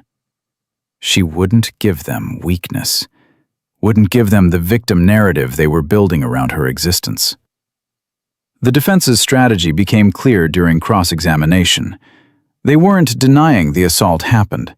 They were arguing that Brennan had believed it was legitimate training, that his judgment had been compromised by grief over Lieutenant Reeves's death, that Sarah's classified background meant he couldn't have known she was qualified. The defense attorney hammered this point repeatedly, suggesting that institutional failure to properly credential Sarah had contributed to Brennan's mistakes. Senior Chief Brennan believed he was testing standards, not targeting an individual, the attorney argued during his opening statement. His actions, while misguided, were motivated by genuine concern for unit readiness and combat effectiveness. He was operating with incomplete information about Lieutenant Chen's actual qualifications. Sarah felt rage build in her chest, hot and acidic. The defense was essentially arguing that assaulting her would have been wrong if they'd known she was qualified, but was understandable given her service record appeared insufficient. That the crime wasn't the violence, it was the mistaken belief about her credentials. Mitchell leaned close during a break, his voice low enough that only Sarah could hear. They're going to lose. Every member of that panel knows that qualification status doesn't justify assault, but they're building an appeal strategy, claiming diminished capacity due to incomplete information. Will it work? Not for the conviction. Maybe for reducing the sentence. Mitchell's expression hardened. Military justice isn't always about what's right. Sometimes it's about what's defensible in appellate review. The third day brought Commander Hayes's name into testimony, and Sarah felt her grief resurface like a rip current. The prosecution called Admiral Mitchell to establish Sarah's actual credentials, and he walked the court through the classified K-9 program with careful attention to what could be disclosed in an open proceeding.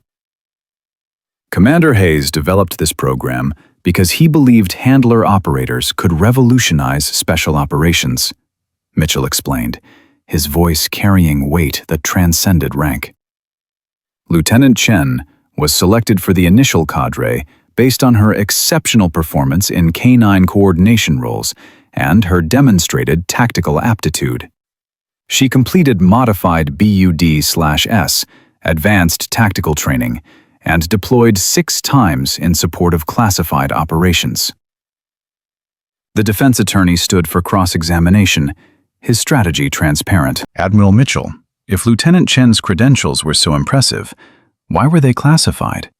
Why wasn't her service record accessible to the commands where she was assigned? The operations she participated in remained sensitive. Her service record was scrubbed to protect ongoing intelligence equities. So Senior Chief Brennan had no way of knowing her actual qualifications? Mitchell's expression went cold in ways that made experienced military personnel sit straighter. Senior Chief Brennan had no right to organize an unauthorized assault, regardless of Lieutenant Chen's qualifications. Standards are tested through official evaluations, not vigilante violence.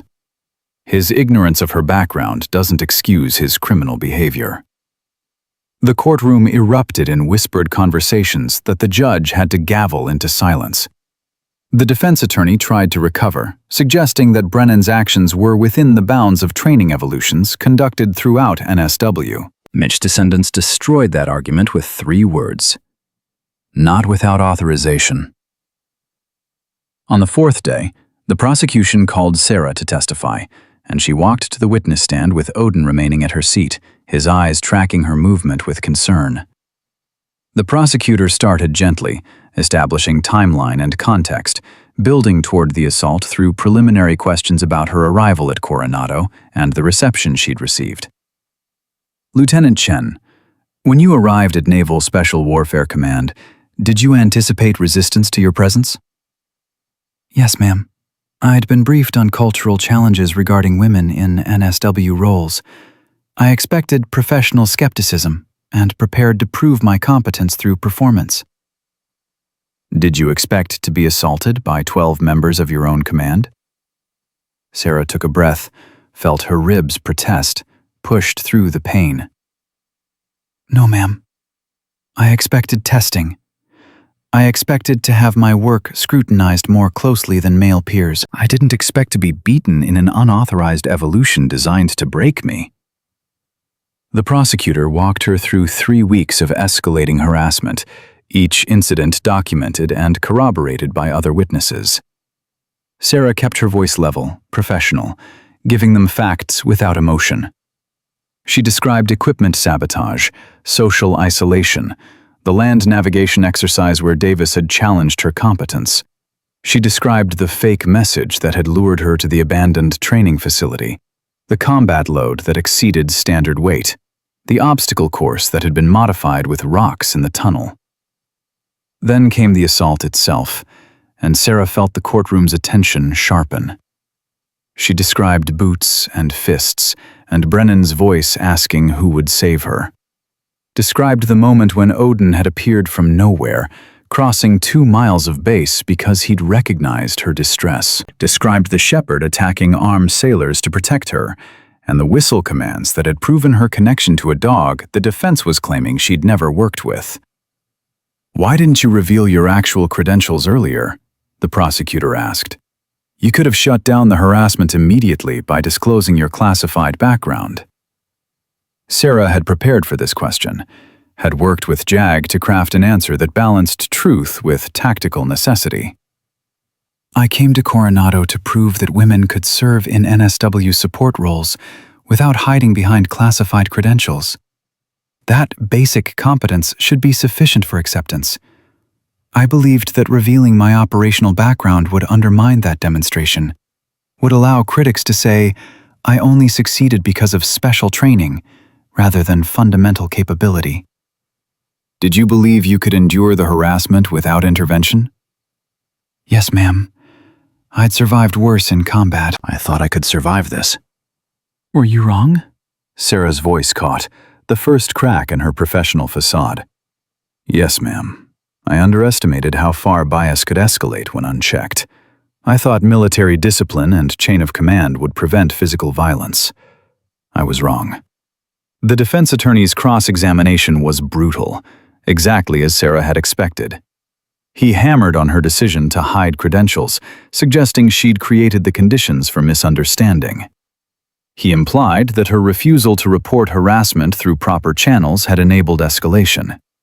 He questioned whether her injuries were as severe as medical testimony suggested, pointing out that she was standing in court just 6 weeks later. Lieutenant Chen, isn't it true that you could have stopped all of this by simply disclosing your background to Senior Chief Brennan? Isn't it true that Senior Chief Brennan could have stopped all of this by not organizing an assault?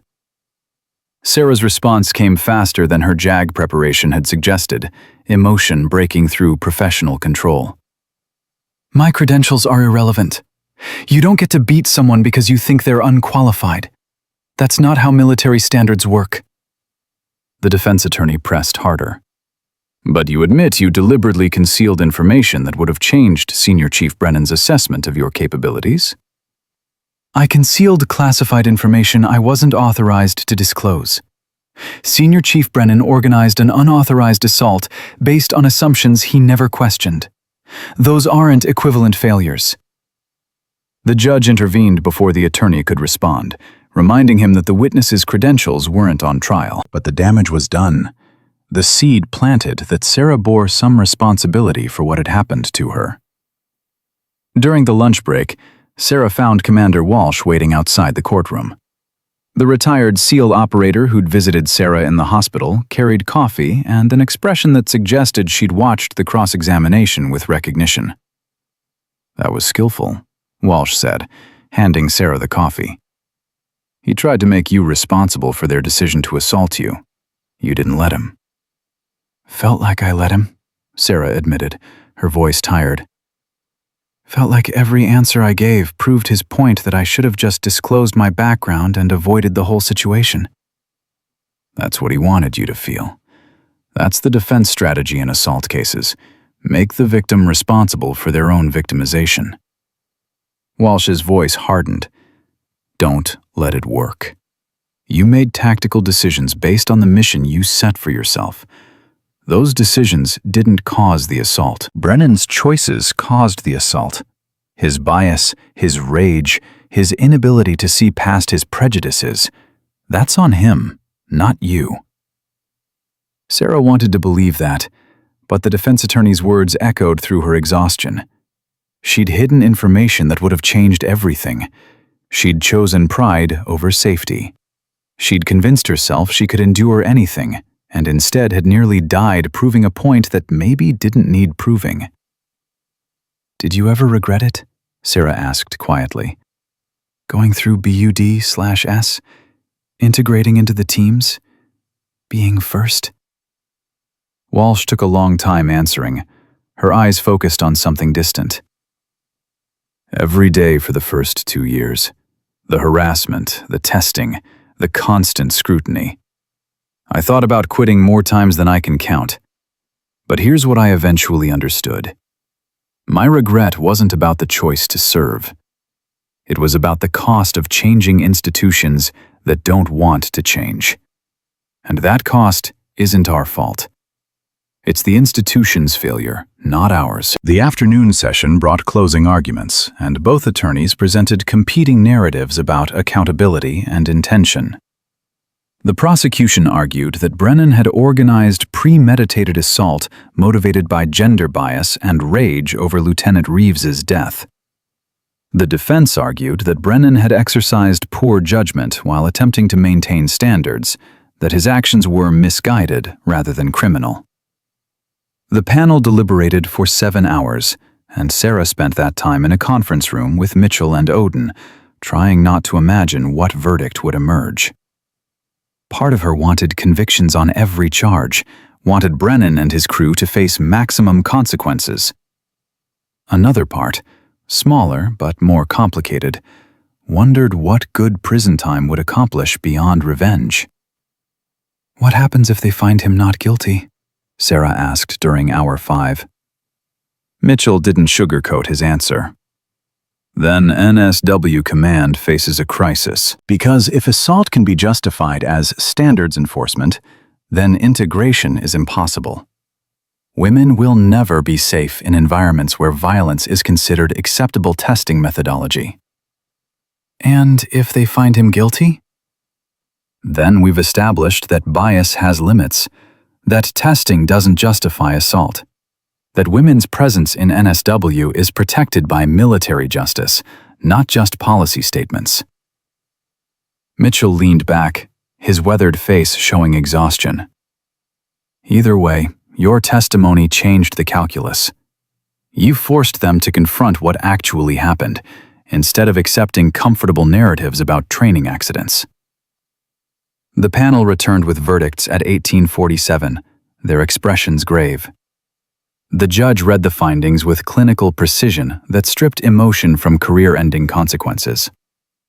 Senior Chief Petty Officer Marcus Brennan, guilty on all charges, including assault, conspiracy, and conduct unbecoming. Sentence: 4 years confinement, reduction to E1, dishonorable discharge, forfeiture of all pay and benefits. The other 11 sailors received sentences ranging from 6 months to 3 years depending on their level of participation, all facing dishonorable discharge and loss of benefits. Jackson, whose arm Odin had damaged, received 2 years. Martinez, who'd testified for the prosecution, received 6 months and bad conduct discharge instead of dishonorable. Brennan's face remained expressionless as the judge pronounced sentence, but Sarah saw his hands shaking where they rested on the defense table. She felt no satisfaction, no vindication, just hollow exhaustion and the weight of 12 careers destroyed. The outcome was just, but justice felt less like victory and more like everyone losing. After the court adjourned, Sarah stood outside watching the sun set over San Diego, Odin pressed against her leg, both of them processing what the verdicts meant. Mitch joined her after several minutes, his presence comfortable in its silence. "Captain Rodriguez wants to meet tomorrow," he said finally. "Says you need to make your decision about staying or taking medical retirement. The convictions change the political landscape. Command can support whatever you choose now without appearing to protect themselves." Sarah had been avoiding that decision for 6 weeks, letting recovery and court proceedings delay the inevitable choice. Stay and continue proving something that apparently needed endless proof. Leave and accept that maybe changing institutions was someone else's battle. Both options felt like losing in different ways. "What did my father do?" she asked quietly, "when he faced decisions that didn't have good answers?" Mitchell smiled, the expression carrying memory and grief. "Master Chief Chen used to say that the only failure was quitting before the mission was complete, but he also taught that missions change, that tactical flexibility means recognizing when your original objective is no longer achievable and adapting. He was smart enough to know the difference between persistence and stubbornness." "I'm not sure I'm that smart." "You're smarter than you think. Smart enough to survive what would have broken most people. Smart enough to testify without losing your integrity. Smart enough to keep the mission in mind, even when it cost you everything." Mitchell turned to face her directly. "The question isn't whether you're smart enough. It's whether you still believe the mission is worth the cost." Sarah looked at Odin, at the scars he carried from operations she couldn't discuss, at the way his brown eyes tracked her face with concern that transcended species. He'd given 8 years to missions that wouldn't be declassified for decades, had saved lives through work that would never be publicly acknowledged, had earned retirement through service that mattered, regardless of recognition. Maybe she'd already done the same. Maybe 6 deployments and a Navy Cross, and surviving Brennan's assault was enough proof for one lifetime. Or maybe the next woman who walked through these gates needed to know that someone had stayed, had refused to quit, had proven that bias couldn't win if you just refused to break. Sarah made her decision in that sunset moment, standing outside a courthouse where 12 men had faced consequences for believing women were targets instead of teammates. She didn't make it for ghosts or promises or institutional pressure. She made it for herself. Because refusing to quit wasn't just her father's lesson anymore. It was who she'd become through every operation, every deployment, every moment when stopping meant failing, and failing meant letting down the people who depended on her. "Tell Captain Rodriguez I'll meet him tomorrow," Sarah said quietly. "And tell him I already know my answer."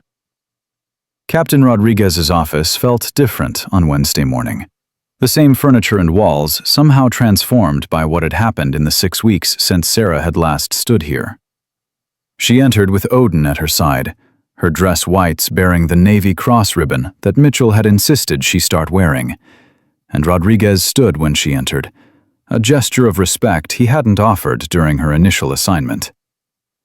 "Lieutenant Chen, please sit." He gestured to the chair, waited for her to settle before continuing. "I'm required to start by asking about your physical status. Are you cleared for full duty?" "Medical says 8 more weeks for complete rib healing, but I'm cleared for administrative duties and light physical training." Sarah kept her voice professional, giving him facts without the vulnerability that wanted to leak through. "The psychological evaluation cleared me for continued service without restrictions." Rodriguez nodded slowly, his expression carrying something that looked like relief mixed with continued concern. "The court-martial verdicts change our tactical landscape. All 12 sailors convicted, Brennan facing 4 years confinement, institutional accountability established. Command can support whatever decision you make without political complications." "You're saying I can leave without it looking like you're pushing me out?" "I'm saying you've earned the right to choose your path forward without institutional pressure." Rodriguez leaned back, his career SEAL facade cracking enough to show something human. "What's your decision, Lieutenant?" Sarah had rehearsed this conversation in her head for 6 weeks, had prepared arguments and justifications and explanations for either choice. But sitting in Rodriguez's office with Odin's warm weight against her leg and the Navy Cross ribbon on her chest, the rehearsed words felt inadequate for what she needed to say. "I'm staying, but not in the role I originally filled. I want to work integration advisory, helping female candidates navigate the system and ensuring commands maintain accountability for harassment and discrimination." Rodriguez's eyebrows rose fractionally, surprise breaking through his professional control. "That's a significant shift from your original assignment. What changed?"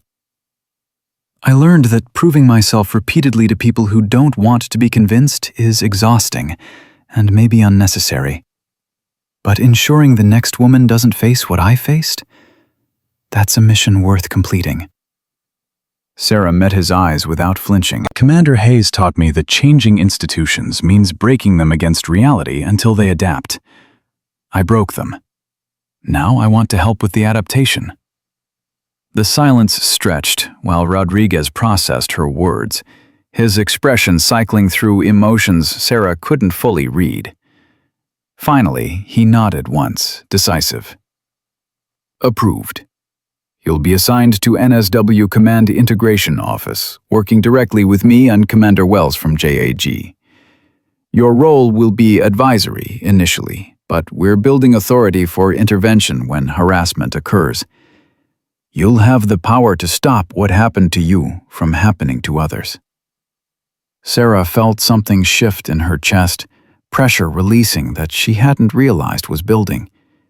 This wasn't the victory she'd imagined when she'd arrived 6 weeks ago, but it was something more valuable. Authority to protect instead of just endure. Permission to change systems instead of just surviving them. "When do I start?" 2 weeks. Use the time to finish healing, prepare for the role, and maybe take Odin somewhere he can just be a dog instead of a service animal.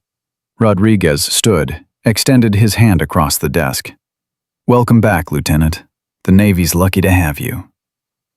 The first female candidate Sarah advised arrived 3 weeks later, a 24-year-old lieutenant named Jessica Ramirez, who'd completed BUD/S and was integrating into a SEAL support team.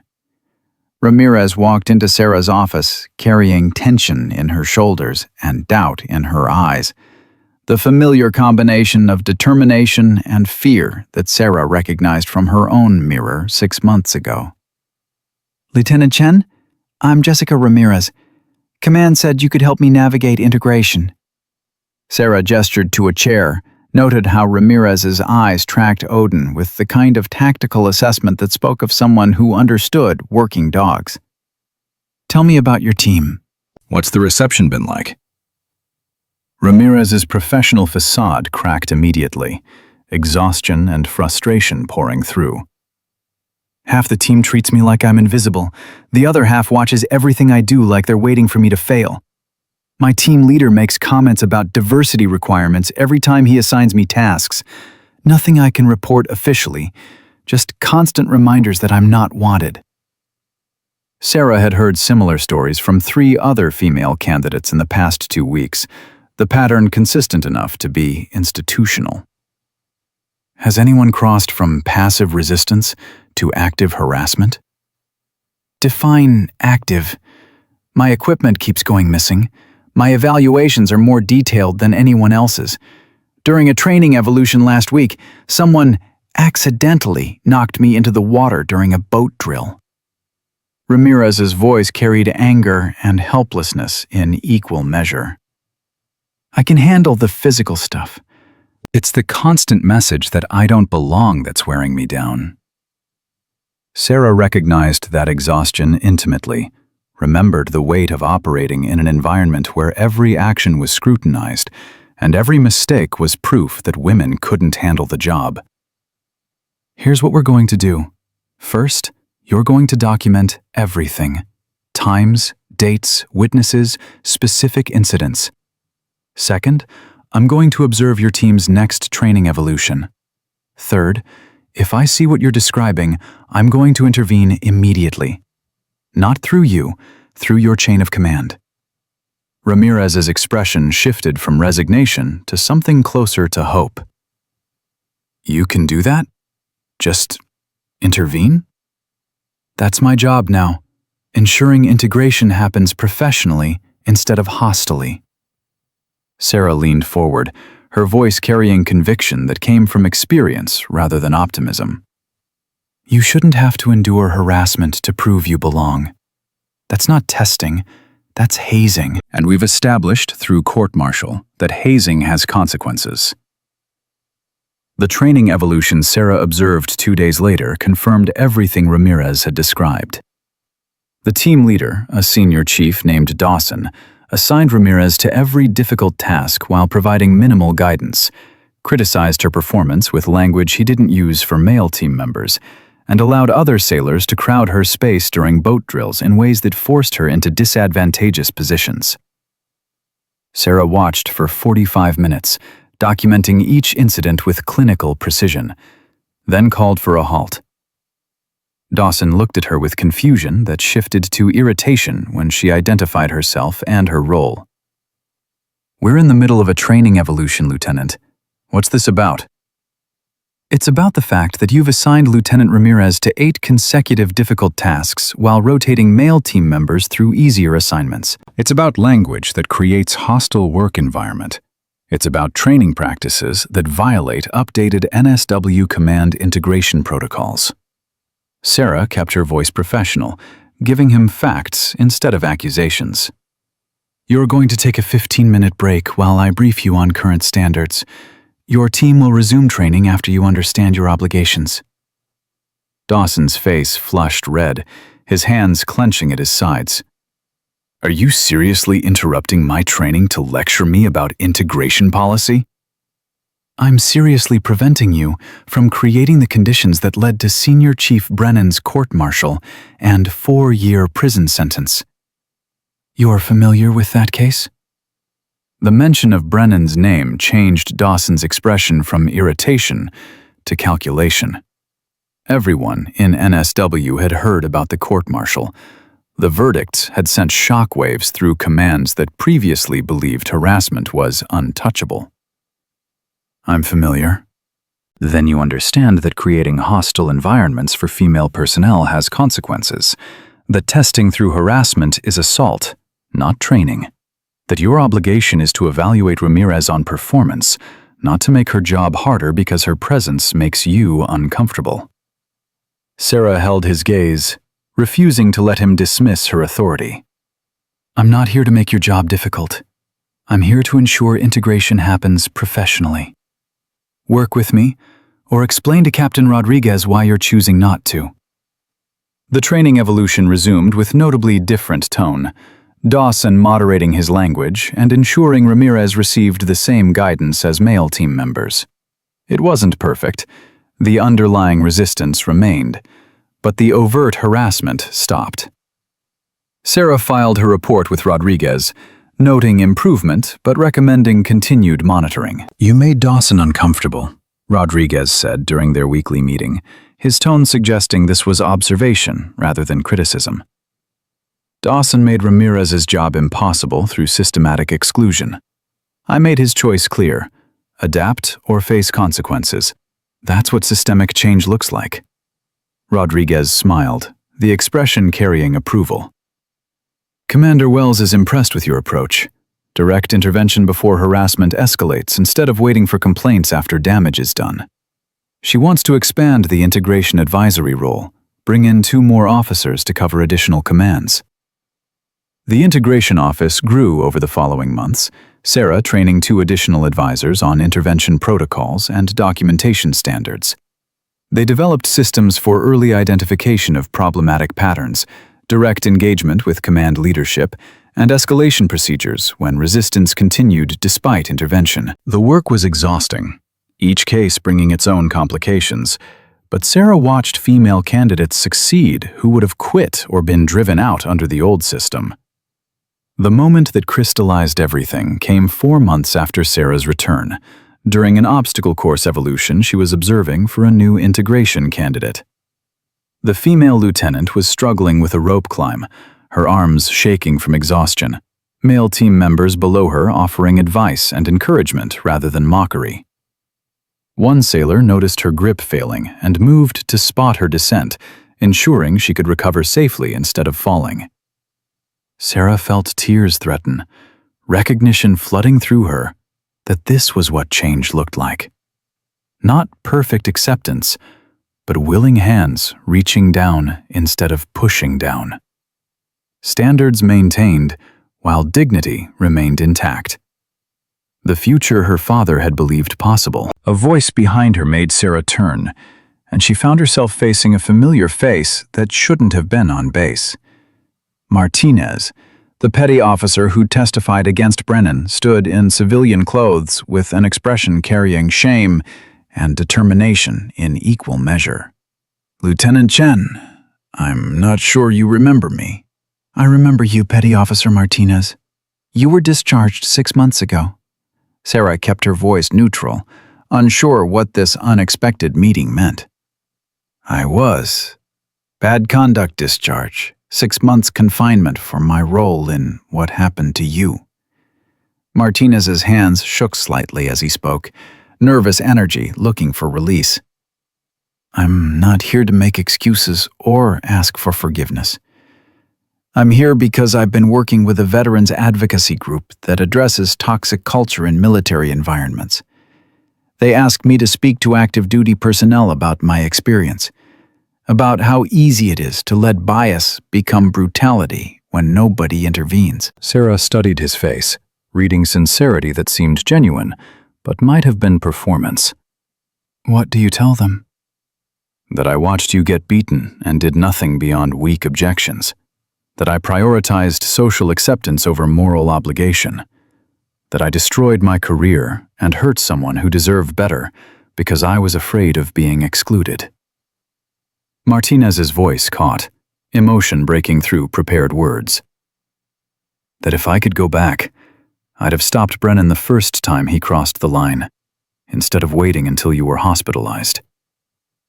The honesty was uncomfortable, forcing Sarah to confront the reality that redemption was messy and complicated. Martinez had participated in her assault, had enabled Brennan's escalation through his silence, had earned his discharge through his choices. But he was also trying to ensure his mistakes became lessons instead of just failures. Does it help? Talking to active duty personnel about what happened? Some listen. Some dismiss me as weak or politically correct. But a few, maybe 1 in 10, they hear what I'm really saying. That bias unchallenged becomes violence. That careers and lives get destroyed when good people stay silent. If I reach one person who might otherwise become the next Brennan, maybe I've paid forward some tiny fraction of the damage I caused. Martinez met her eyes, his expression carrying vulnerability that hadn't been there during the court-martial. I can't fix what I did to you, but maybe I can prevent it happening to someone else. Sarah wanted to feel anger, wanted to reject his attempted redemption as inadequate compensation for his role in her assault.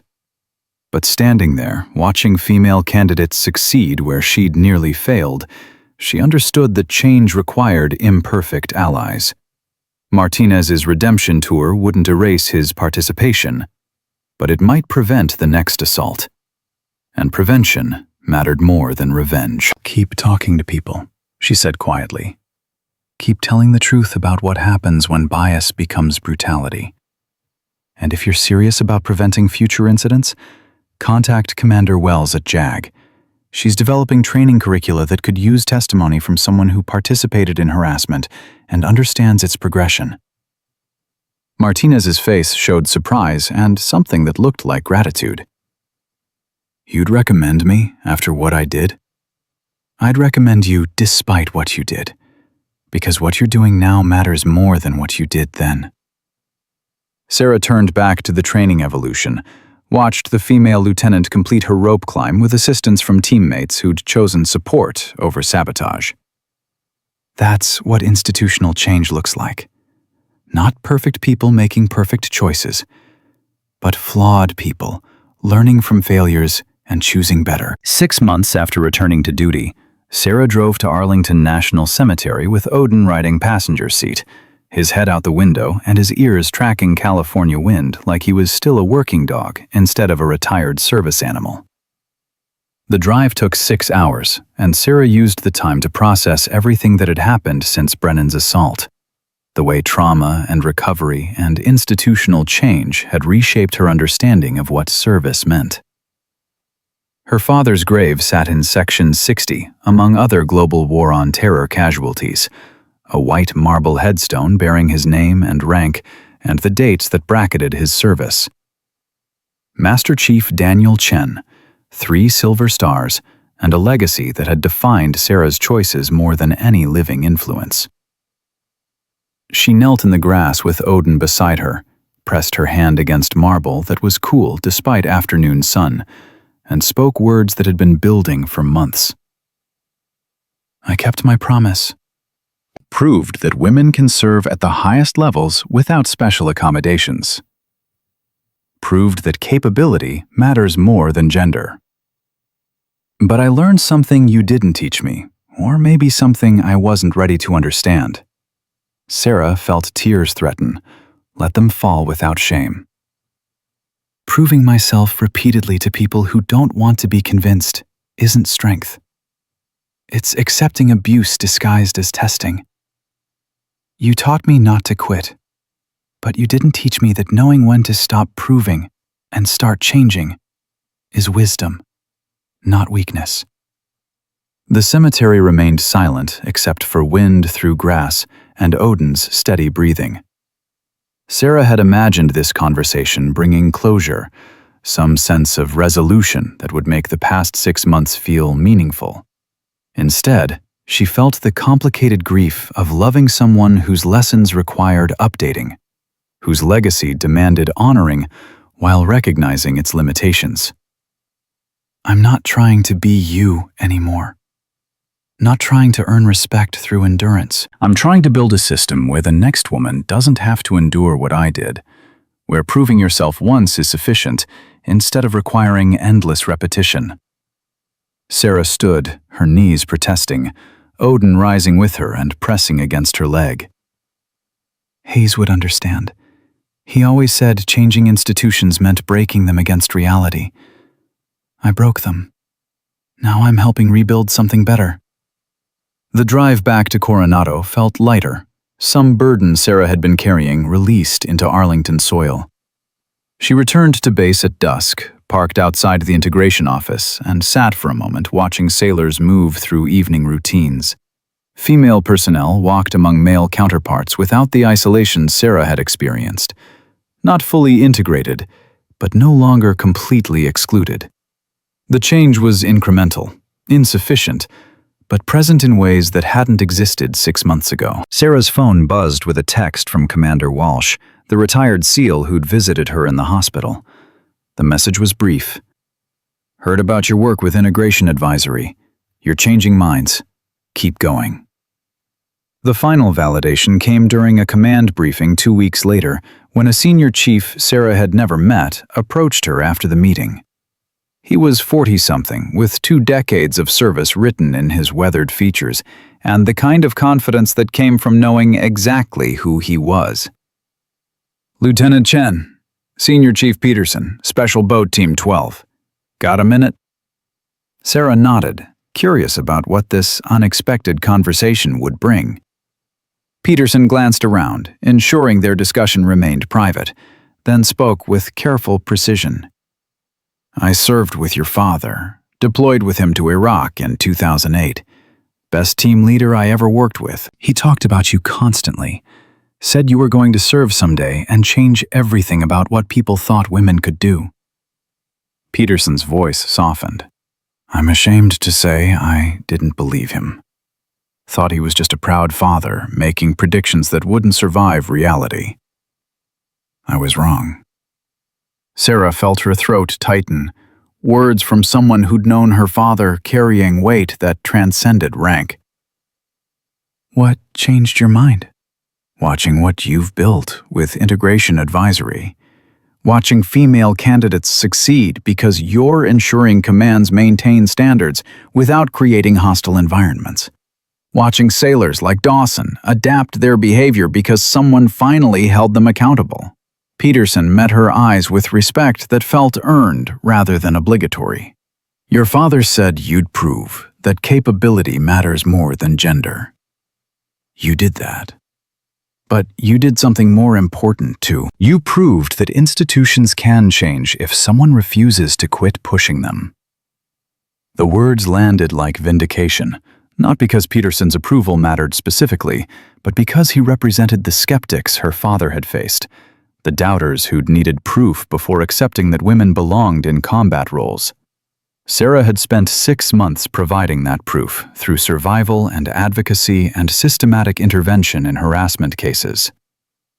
Thank you for telling me that, Senior Chief. It means more than you probably realize. Peterson nodded once, turned to leave, then paused. One more thing. There's a photo in the SEAL Team 5 ready room. Your father with his element before a mission in Fallujah. He's wearing a bracelet his daughter made him. Some kind of paracord thing with her initials. Refused to take it off, even though it violated uniform standards. Said it reminded him what he was fighting for. Sarah remembered making that bracelet at age 15, her teenage confidence that crude knots and good intentions could protect her father in combat. She'd thought it had been lost with his personal effects after his death, hadn't realized he'd worn it to war, like armor that actually meant something. I didn't know he kept it. Kept it and wore it every single mission. Your father believed in you before you believed in yourself. I'm glad you proved him right. Peterson walked away, leaving Sarah standing in the hallway with Odin and the weight of legacies that demanded honoring through action rather than just memory. That evening, Sarah returned to her quarters and found a package waiting. Admiral Mitchell's name on the return address. Inside was a photo she'd never seen before. Her father, in full combat gear, standing with his SEAL element in Fallujah. the paracord bracelet visible on his wrist. A note accompanied the photo in Mitchell's precise handwriting. Found this in archives while documenting the K9 program history. Thought you should have it. Your father would be proud of what you've built. Hayes would be too. They both believed institutions could change. You proved they were right. Sarah placed the photo on her desk beside the image of her graduation from the classified K9 program. Two pieces of history that bracketed who she'd been and who she'd become. Odin settled at her feet with the contentment of a dog who'd found his pack again, and Sarah sat in the quiet of her quarters processing 6 months that had contained lifetimes of pain and growth and hard-won understanding. She'd come to Coronado believing she needed to prove women belonged through endurance, through surviving tests that men designed to break her. She'd learned instead that proving yourself to people who'd already decided you didn't belong was impossible and unnecessary. That real change came through accountability, intervention, and systematic refusal to tolerate bias that destroyed careers and lives. 12 sailors had learned that bias had consequences. Dozens of female candidates had succeeded because Sarah ensured they faced evaluation rather than harassment. Hundreds of male sailors had been trained on new standards that made integration possible rather than theoretical. The work wasn't finished, would never be completely finished, but the direction was clear. Sarah Chen had kept her promise to Commander Hayes, had honored her father's belief that women could serve anywhere, had proven that capability mattered more than gender.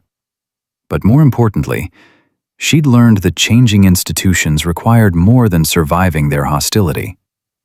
It required refusing to quit until the hostility itself was eliminated, until the next woman could serve without needing a 90-pound German shepherd to save her from her own teammates. She'd survived the test Brennan designed to break her. Now she was ensuring no one else faced the same test. That was victory.